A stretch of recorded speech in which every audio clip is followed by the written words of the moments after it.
Assalamualaikum warahmatullahi wabarakatuh. Perkenalkan, kami dari kelompok 3 mata kuliah Filsafat Ilmu yang beranggotakan saya sendiri, Fitria Nurhaliza, dan dua rekan saya yaitu Daisus Nur Sifa dan Wida Sri Haryani. Di sini kita akan menjelaskan materi selanjutnya yaitu Filsafat Ilmu yang terdiri dari 2 poin yaitu pengertian dan objek filsafat ilmu serta fungsi dan ruang lingkup filsafat ilmu.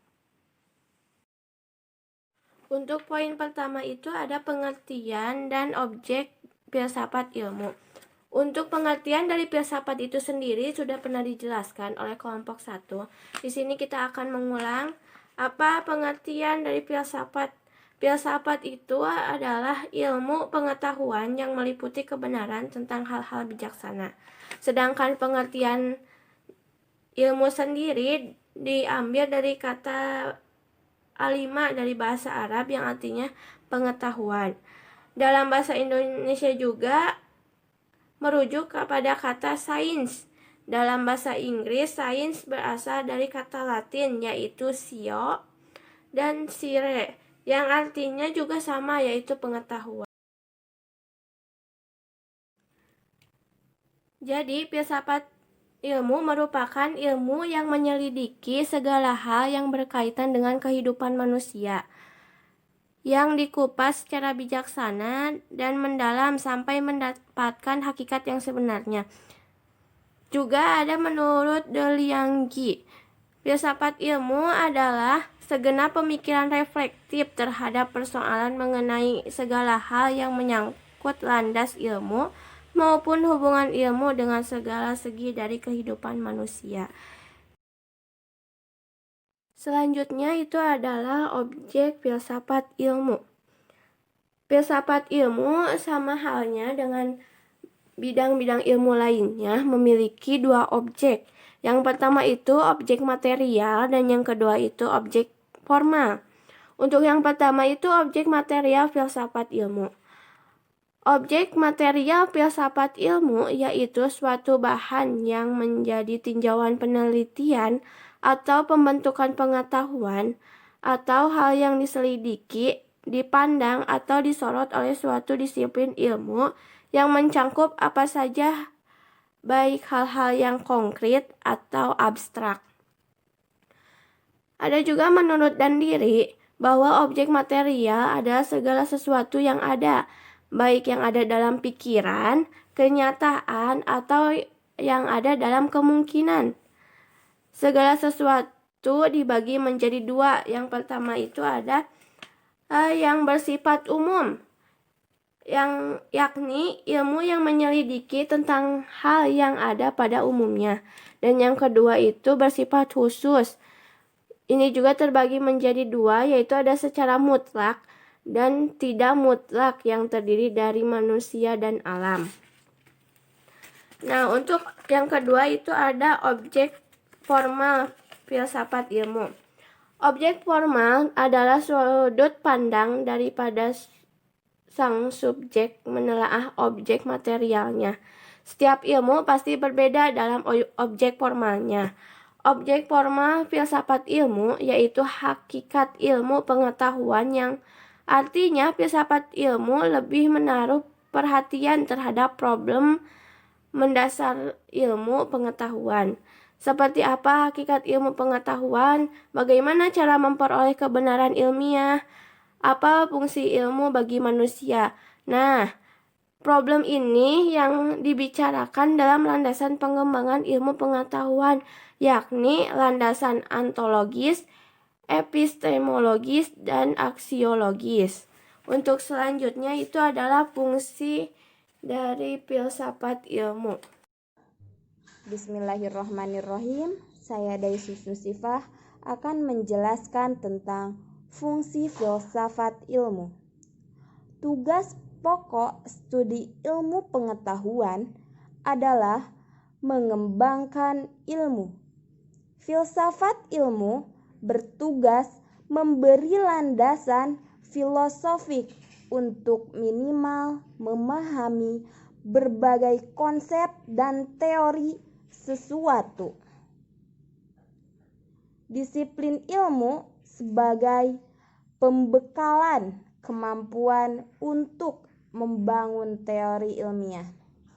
Secara substantif, fungsi pengembangan tersebut memperoleh pembekalan dan disiplin ilmu masing-masing agar dapat menampilkan teori substantif. Selanjutnya, secara teknis, diharapkan dengan dibentuk metodologi pengembangan ilmu dapat mengoperasionalkan pengetahuan konsep tesis dan teori ilmiah dari disiplin ilmu masing-masing. Menurut Agraha Suhandi 1989, fungsi filsafat ilmu ada 3. 1. Mempertahankan, menunjang, dan melawan atau berdiri netral terhadap pandangan filsafat lainnya. 2. Menjadi sumber inspirasi dan pedoman untuk kehidupan dalam berbagai aspek kehidupan itu sendiri. 3. Memberikan ajaran tentang moral dan etika yang berguna dalam kehidupan.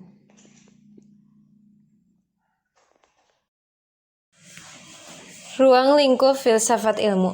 Hingga saat ini, filsafat ilmu telah berkembang pesat sehingga menjadi suatu bidang pengetahuan yang amat luas dan sangat mendalam. Beberapa filsuf memberikan pendapatnya tentang ruang lingkup filsafat ilmu. Di antara filsuf-filsuf tersebut adalah A. Peter Engels. Sebagaimana dikutip Liang Ji dalam bukunya Dictionary of Philosophy, Peter Engels membagi 4 konsentrasi utama dalam filsafat ilmu. 1. Telaah mengenai beberapa konsep, peranggapan, dan metode ilmu. Berikut analisis, perluasan, dan penyusunannya untuk mendapatkan pengetahuan yang lebih cermat. 2. Telaah dan pembenaran mengenai proses-proses penalaran dalam ilmu. Berikut struktur perlambangannya. 3. Telaah mengenai saling keterkaitan antara berbagai macam ilmu. 4. Telaah mengenai berbagai akibat pengetahuan ilmiah bagi hal-hal yang berkaitan dengan penyerapan dan pemahaman manusia terhadap realitas, hubungan logika dan matematika dengan realitas. Menurut Cornelius Benjamin, filsuf ini memberi pokok soal filsafat ilmu dalam 3 bidang. 1. Telaah mengenai metode ilmu, lambang ilmiah, dan struktur logis dari sistem perlambangan ilmiah. Telaah ini banyak menyangkut logika dan teori pengetahuan dan teori umum tentang tanda. 2. Penjelasan mengenai konsep dasar praanggapan dan pangkal pendirian ilmu. Berikut landasan-landasan empiris, rasional, dan pragmatis yang menjadi tempat tumpuannya. 3. Aneka telaah mengenai saling kait di antara berbagai ilmu dan implikasinya bagi teori alam semesta seperti idealisme, materialisme, monisme, dan pluralisme. Menurut Edward Madden, filsuf ini berpendapat bahwa apapun lingkupan filsafat ilmu, 3 bidang tertentu merupakan bahan perbincangan yaitu 1. Probabilitas, 2. Induksi, 3. Hipotesis. Menurut Israel Scalfer, filsuf ini berpendapat bahwa filsafat ilmu mencari pengetahuan umum tentang ilmu atau tentang dunia sebagaimana ditunjukkan oleh ilmu. Lingkupannya mencakup 3 bidang yaitu 1. Peran ilmu dalam masyarakat. 2. Dunia sebagaimana digambarkan oleh ilmu. 3. Landasan-landasan ilmu. Berdasarkan perkembangan filsafat ilmu sampai saat ini, filsuf pengamat John Locke menyimpulkan bahwa filsafat ilmu dapat digolongkan menjadi 4 konsepsi, yaitu 1. Filsafat ilmu yang berusaha menyusun pandangan-pandangan dunia yang sesuai atau berdasarkan teori-teori ilmiah yang penting. 2.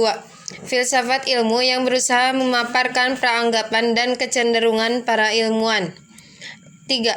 Filsafat ilmu sebagai suatu cabang pengetahuan yang menganalisis dan menerapkan konsep dan teori dari ilmu.